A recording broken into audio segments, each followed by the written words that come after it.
Welcome to The Explainer. Today, we're diving into a story that's a real head-scratcher. It's about a brilliant academic, a PhD from Berkeley, who became the main defender and public face for one of the most controversial religious movements of the 20th century, the Unification Church. So yeah, let's really get into it, because this one question, it's at the very heart of Mose Durst's entire life. How do you go from the peak of academic skepticism, questioning absolutely everything, to the very core of absolute unwavering faith? It's a huge leap.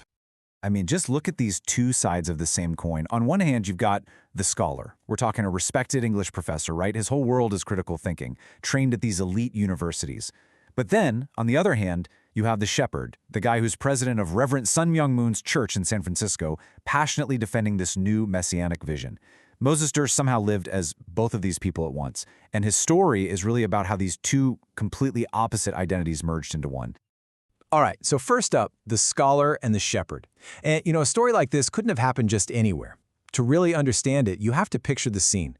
We're setting it in the spiritual crucible of 1970s San Francisco, a city that was this absolute perfect storm of people looking for spiritual answers, and at the same time, this deep, intense skepticism.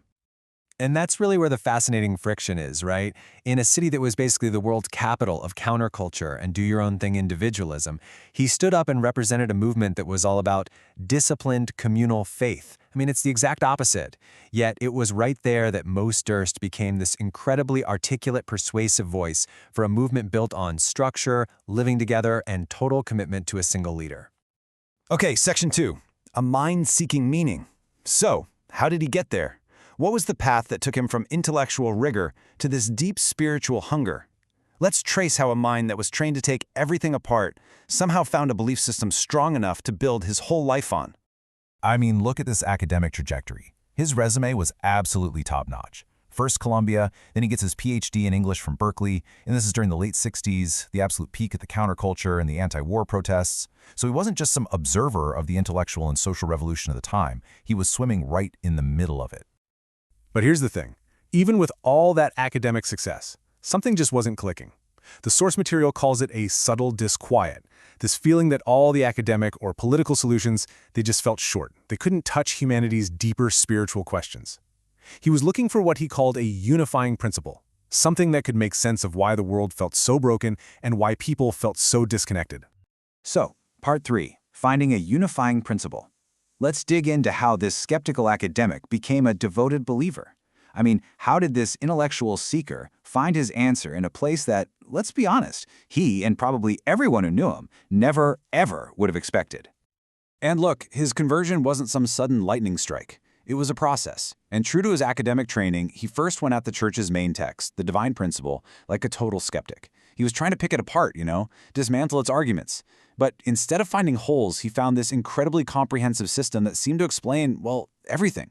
It covered the roots of suffering, the entire sweep of history, and gave it all a purpose. You combine that intellectual pull with this intense, familiar warmth from the community, and wow, that was a powerful combination. By 1976, he had left his academic career behind. He was all in. So you see, this is the really crucial part. The church offered him a solution for both his head and his heart.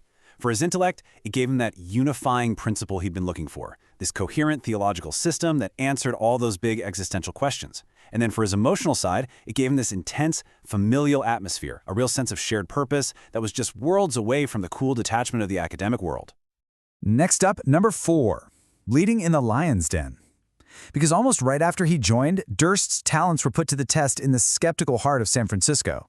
He was made president of the church there. It was literally the lion's den for a movement like this. And his role was just huge. Think about it. He was managing the communal living centers. He was out there organizing fundraising and evangelism on the streets. He was leading public lectures on the divine principle. Plus, he was the main guy talking to the media, defending the church and overseeing their social outreach like soup kitchens. He was basically the pastor, the administrator, and the public relations chief all rolled into one.